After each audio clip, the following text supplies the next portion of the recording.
सबको हेलो, सबको नमस्कार। स्वागत है सभी का स्टडी मिक्स पे।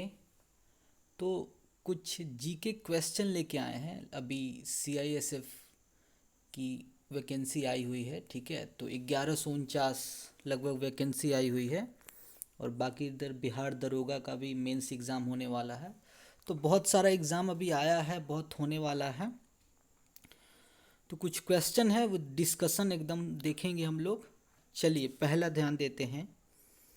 अपनी पद अवधि यानी कि पदावधि, ठीक है, समाप्त होने से पूर्व उपराष्ट्रपति को उसके पद से हटाने का अधिकार किसे है? ठीक है, ऑप्शन देखिए 4 दे रखा है। देखिए इसमें क्या है कि सभी जानते हैं कि जो उपराष्ट्रपति है, ठीक है, उसकी अवधि कितनी होती है? नॉर्मली उनकी होती है कितनी?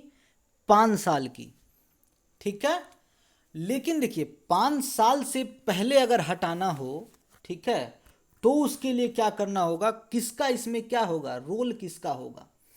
तो 5 साल से पहले हटाना हो तो देखिए करना क्या होगा कि राज्यसभा के द्वारा, देखिए राज्यसभा के द्वारा एक संकल्प पारित करके इसके हटाया जा सकता है। लेकिन इसमें रोल किसका रहेगा? राज्यसभा और लोकसभा दोनों का रहेगा।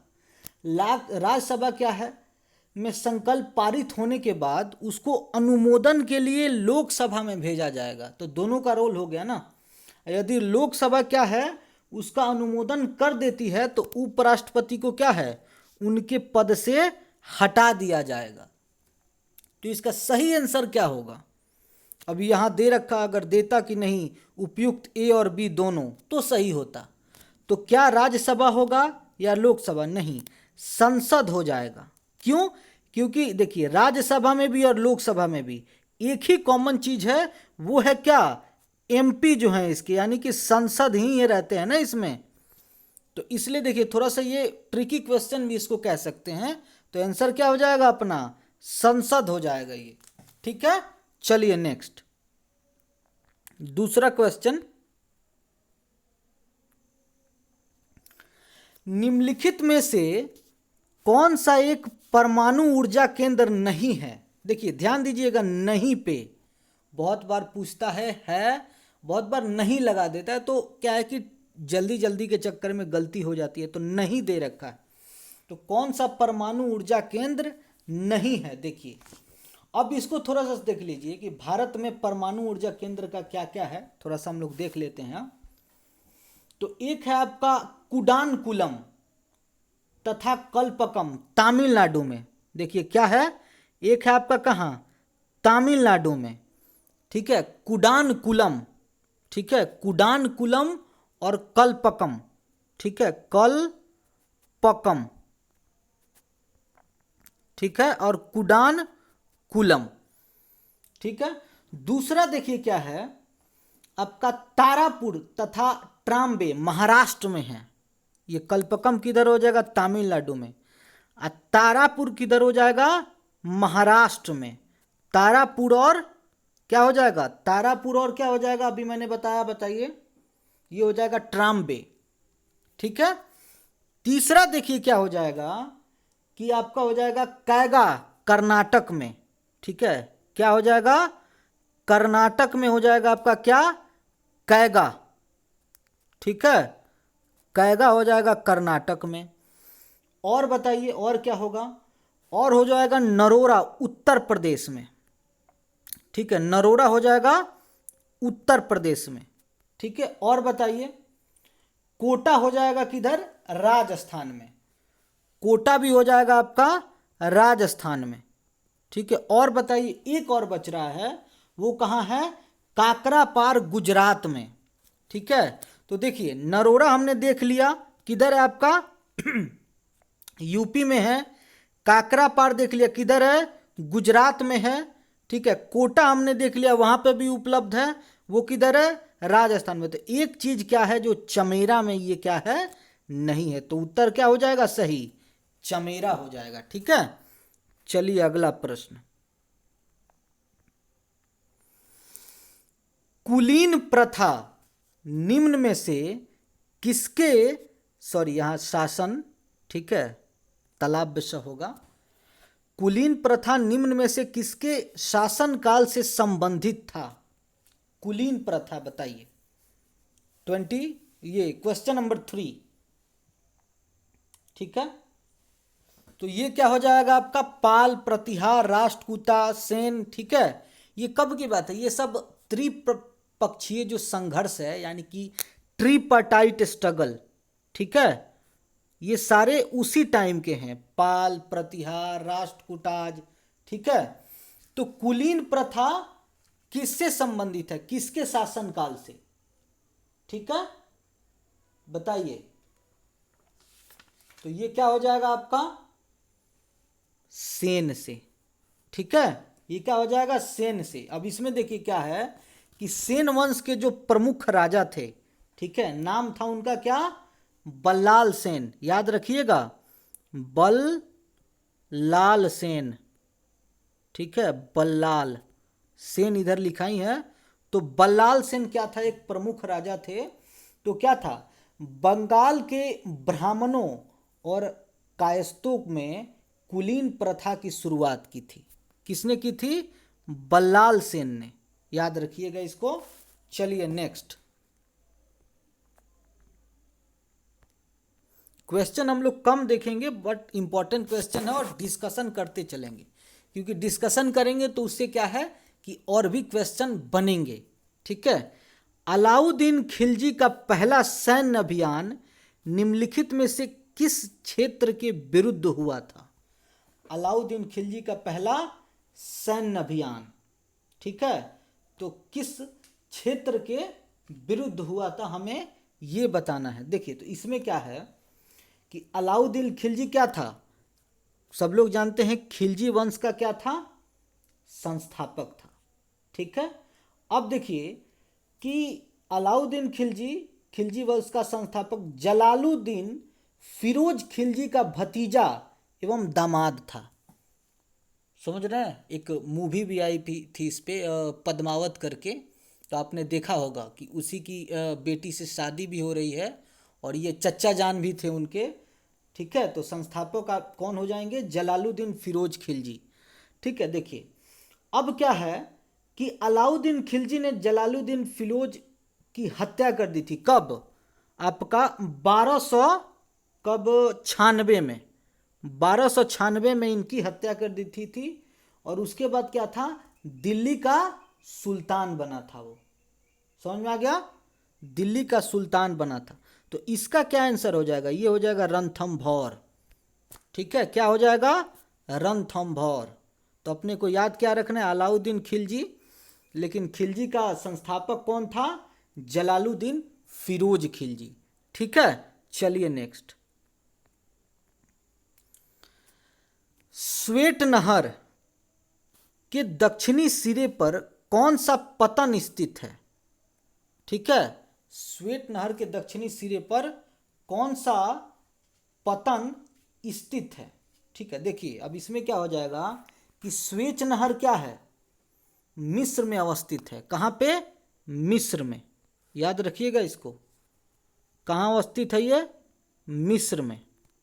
ठीक है, अब देखिए ये भी क्वेश्चन आ सकता है। तो यह जो नहर है लाल सागर तथा भूमध्य सागर को जोड़ती है। किसको? लाल सागर को और भूमध्य सागर को क्या है? ये जोड़ती है, ये जो नहर है भूमध्य सागर। ठीक है, चलते चलिए। इसका निर्माण 1869 में हुआ था। कब हुआ था? 1869 में हुआ था।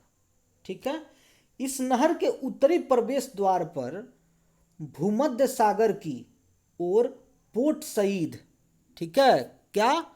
Port Said. किधर? उत्तरी प्रवेश द्वार पर। समझ रहे हैं? दक्षिणी प्रवेश द्वार यानी कि लाल सागर की ओर पोर्ट स्वेज अवस्थित है। तो इसको ध्यान देंगे, ये दक्षिणी पूछा तो क्या? Port Suez.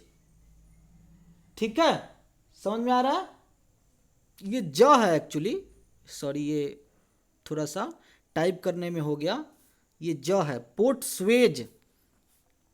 लेकिन अगर उत्तरी पूछे तो क्या हो जाएगा? Port Said. तो अभी का आंसर फिलहाल क्या हो जाएगा, ए हो जाएगा। ठीक है, चलिए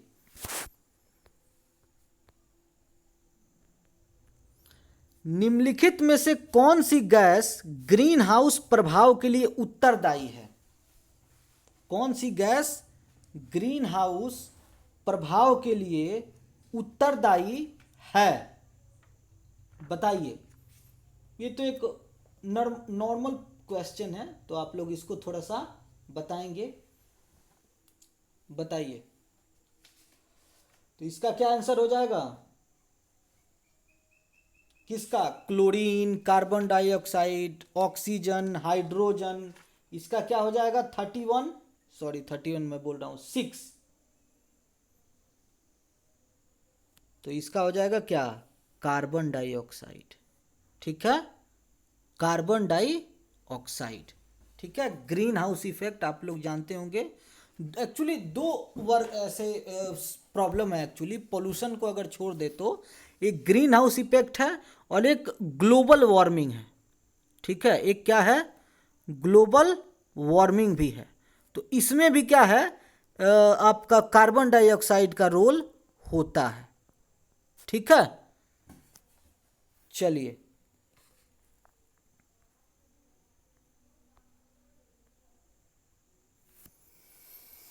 भारतीय नागरिकों के मौलिक अधिकारों के युक्ति युक्त प्रतिबंधों को आरोपित करने की शक्ति किसके पास है? मौलिक अधिकारों को आप लोग जानते होंगे, मौलिक अधिकार। ठीक है, फंडामेंटल जो ड्यूटीज हैं और फंडामेंटल राइट। ठीक है, ये दो तरीके का है। तो ये आपका क्या है, फंडामेंटल ड्यूटी, सॉरी राइट की बात कर रहे हैं। तो इसमें से बताइए कि क्या हो जाएगा। ठीक है, ये हो जाएगा आपका क्या, संसद। क्या आंसर हो जाएगा इसका, संसद। ठीक है, चलिए नेक्स्ट, बहुत इंपॉर्टेंट क्वेश्चन। अमेरिका के बाद विश्व में सबसे बड़ी अर्थव्यवस्था वाला देश कौन सा है? यानी कि ये तो पता चल गया कि सबसे एक नंबर पे कौन है, अमेरिका है। ठीक है, तो सबसे अमेरिका के बाद कौन सा है जिसकी इकोनॉमी सबसे अच्छी है? ठीक है, कंट्री विथ लार्जेस्ट इकोनॉमी। ठीक है, चलिए तो इसमें थोड़ा सा हम लोग देखते हैं। देखिए ये क्या है, जीडीपी के हिसाब से इसको किया जाता है। ये जो इकोनॉमी मापी जाती है जीडीपी के हिसाब से, यानी कि सकल आय उत्पाद। समझ में आ रहा है, जीडीपी यानी कि देश में क्या है, जीडीपी जब आप निकालेंगे तो देश में क्या प्रोडक्शन है, उसकी वैल्यू क्या निकल के आ रही, उस बेस पे इसको निकाला जाता है। खैर, तो इसका क्या हो जाएगा, अमेरिका के बाद तो ये हो जाएगा चीन हो जाएगा। यानी कि अमेरिका के बाद दूसरी सबसे बड़ी व्यवस्था क्या, चीन हो जाएगा। तो एक बार हम लोग देख लेते हैं। ठीक है, तो चीन हो जाएगा कितना, 2 नंबर पे। अमेरिका हो जाएगा कितना, 1 नंबर पे। ठीक है, यूके को भी थोड़ा रोकिए। जापान कितने पे हो जाएगा, 3 नंबर पे हो जाएगा जापान। समझ रहे हैं, सोचिए जापान क्या है, 3 नंबर पे इकोनॉमी में आ रहा है ये। और जर्मनी क्या हो जाएगा आपका, जर्मनी 4 नंबर पे हो जाएगा। तो एक पे ये हो गया, लेकिन यूके कितने पे हो जाएगा ये बताइए। तो यूके हो जाएगा 6 नंबर पे। समझ में आ रहा है, यानी कि 1 पे अमेरिका, 2 पे चीन, 3 पे जापान, 4 पे जर्मनी, 6 पे यूके। तो 5 पे कौन आएगा, तो 5 पे ये भी जान लीजिए, क्वेश्चन इंपॉर्टेंट है, बन सकता है। 5 पे हो जाएगा क्या, इंडिया। ठीक है, 5 पे क्या है, इंडिया है। 6 पे यूके है, लिखते चलिए। 7 पे क्या है, फ्रांस है। ठीक है, 7 पे फ्रांस है। 8 पे क्या है, टॉप 10 ही मैं बता दे रहा हूं आपको। 8 पे ब्राजील है। ठीक है, 9 पे बताइए, 9 पे क्या है, 9 पे इटली है। ठीक है, मैं टॉप 10 बता दे रहा हूं आपको। 10 पे कनाडा है। 10 पे क्या है, कनाडा। तो टॉप 10 मैंने बता दिया, ठीक है। अच्छा, अभी क्वेश्चन आ भी सकता है, ठीक है। दो कंट्री क्या है एकदम से अभी न्यूज़ में एकदम आ रहा है, रशिया यूक्रेन वॉर में। तो ये भी जान लीजिए कि रशिया इकोनॉमी में कौन से स्थान पे है। तो रशिया कितने पे हो जाएगा, 11 नंबर पे। इसको आप लोग लिख लीजिएगा, 11 नंबर पे आता है इकोनॉमी में। और यूक्रेन किस पे आता है, तो 60 नंबर पे आता है। समझ में आ रहा है, यूक्रेन आता है 60 नंबर पे। तो चलिए आप लोग समझ गए, चलिए नेक्स्ट चलते हैं। निम्नलिखित लोकसभाओं, ठीक है, ये एक में है, लोकसभाओं में से किसने 5 वर्षों से अधिक की अवधि तक कार्य किया है, इनमें से पूछ रहा है, ठीक है।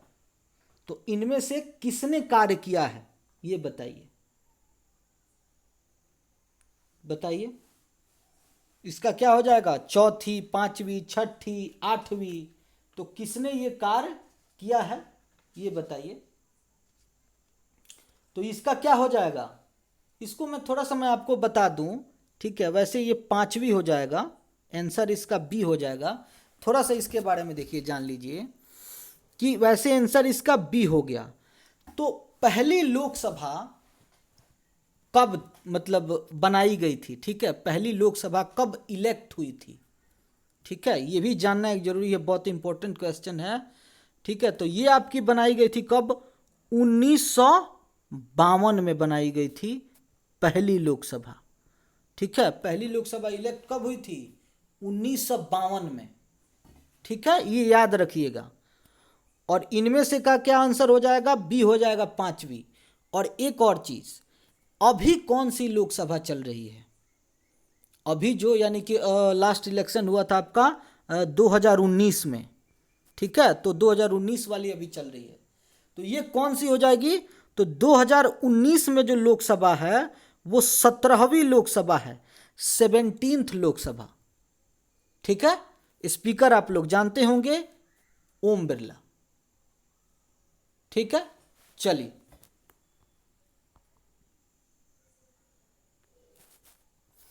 ओजोन परत के अवक्षय के कारण किस देश में त्वचा कैंसर की दीर्घकालिक यानी कि क्रोनिक समस्या है।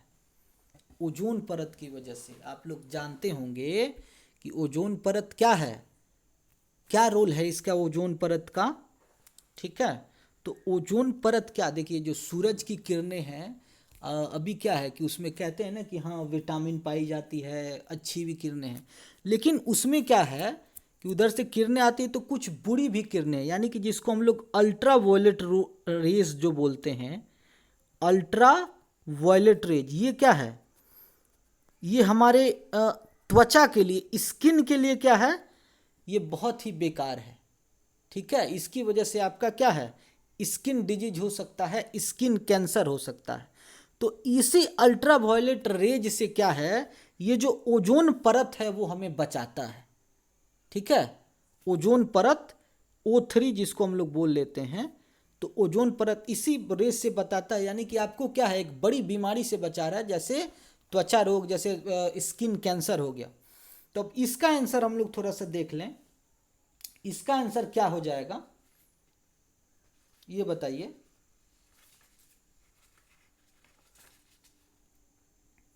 बताइए, इसका आंसर आप लोग बताएंगे, इसका क्या हो जाएगा, ऑस्ट्रेलिया हो जाएगा, ठीक है। इसका हो जाएगा ऑस्ट्रेलिया, ठीक है। चलिए,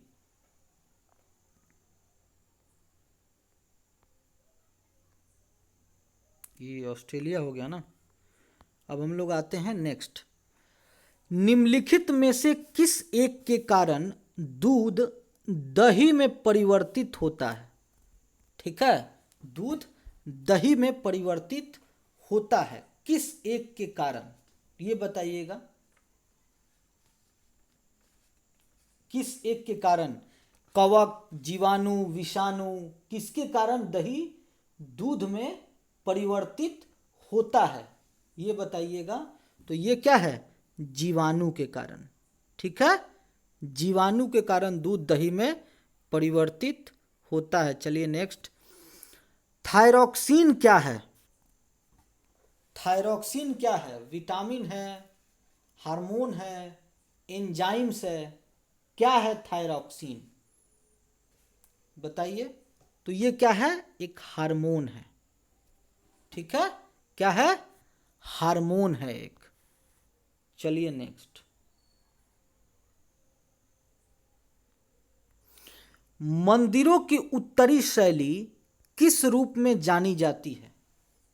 मंदिरों की उत्तरी शैली किस रूप में जानी जाती है?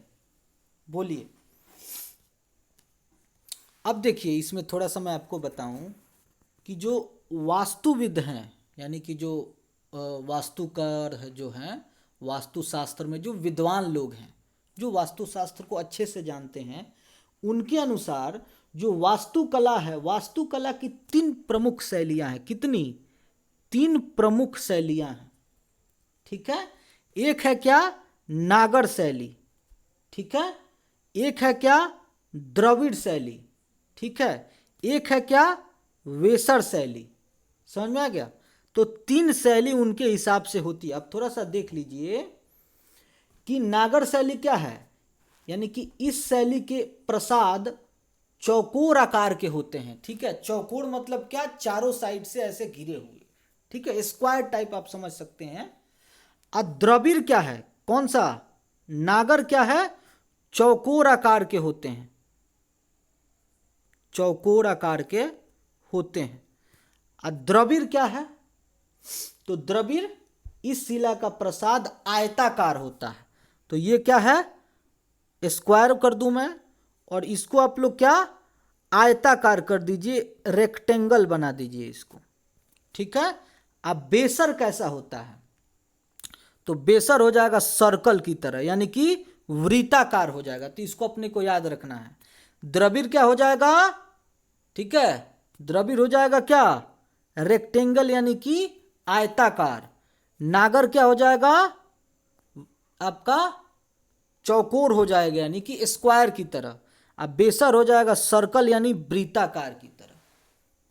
ठीक है, चलिए अब इसको याद कितना अच्छा, देखिए याद करने का थोड़ा सा। ये तो वृत्ताकार आप लोग समझ जाएंगे कि बेसर वृत्ताकार, ब थोड़ा सा इधर उधर हो रहा है। लेकिन द्रविड़ और नागर को कैसे याद रखिएगा? एक को याद रखिए, दूसरा वैसे ही हो जा रहा है। तो द्रविड़ मतलब क्या? राहुल द्रविड़। कितना अच्छा है, राहुल द्रविड़। और राहुल मतलब क्या?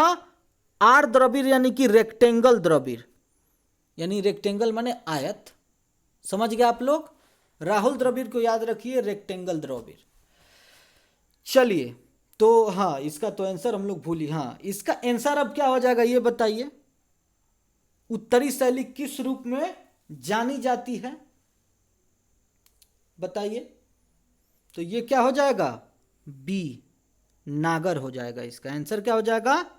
नागर हो जाएगा। ठीक है, चलिए नेक्स्ट,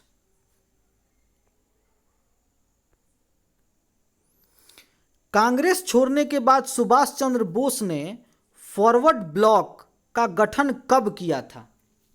ये बताइए, फॉरवर्ड ब्लॉक का गठन कब किया था? बताइए।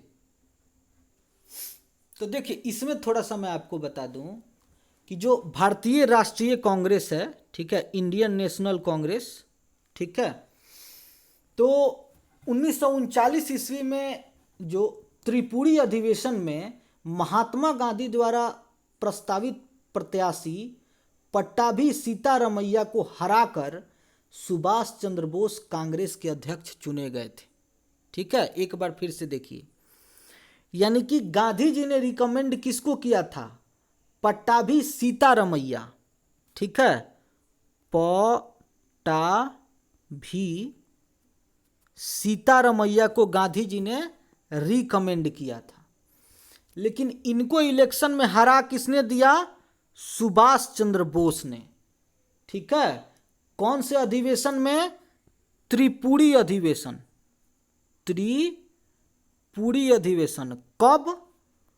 1939 1939 में। तो ये क्वेश्चन बन भी सकता है कि कांग्रेस के अध्यक्ष कब बने थे, ठीक है, तो 1939 की बात है, ठीक है, ये भी एक क्वेश्चन आ सकता है। अब चलिए आगे देखिए।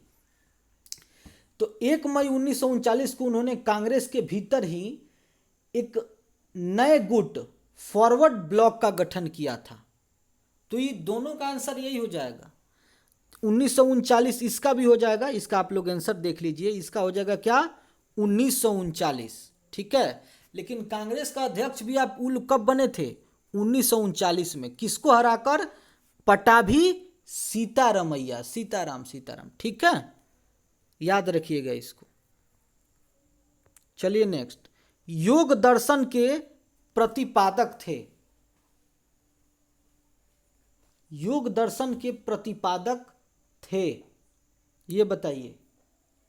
देखिए योग दर्शन का जो मूल ग्रंथ है, ठीक है, ये भी क्वेश्चन आ सकता है कि योग दर्शन का मूल ग्रंथ है उसको क्या बोलते हैं, योग सूत्र। देख लीजिए, योग सूत्र मूल ग्रंथ किसका, योग दर्शन का, ठीक है। इस ग्रंथ की रचना 400 ईस्वी में पतंजलि ने किया था, ठीक है, किसने किया था, पतंजलि ने किया था, कब, 400 ईस्वी में, ठीक है, कोई दिक्कत। तो पतंजलि शंभु वंश का संस्थापक पुष्यमित्र शुंग का पुरोहित था, पुरोहित आप लोग समझ सकते हैं, ठीक है, यानी कि वो उन्हीं के पंडित थे, गुरु कह सकते हैं इसको।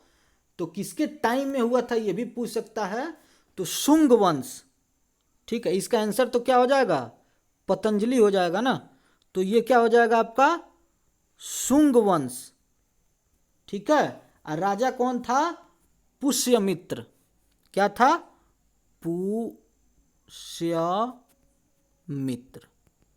ठीक है। चलिए लिख लीजिएगा आप लोग इसको, चलिए ठीक है। तो इतना क्वेश्चन हो गया डिस्कशन। तो चलिए आज के लिए थैंक यू, धन्यवाद।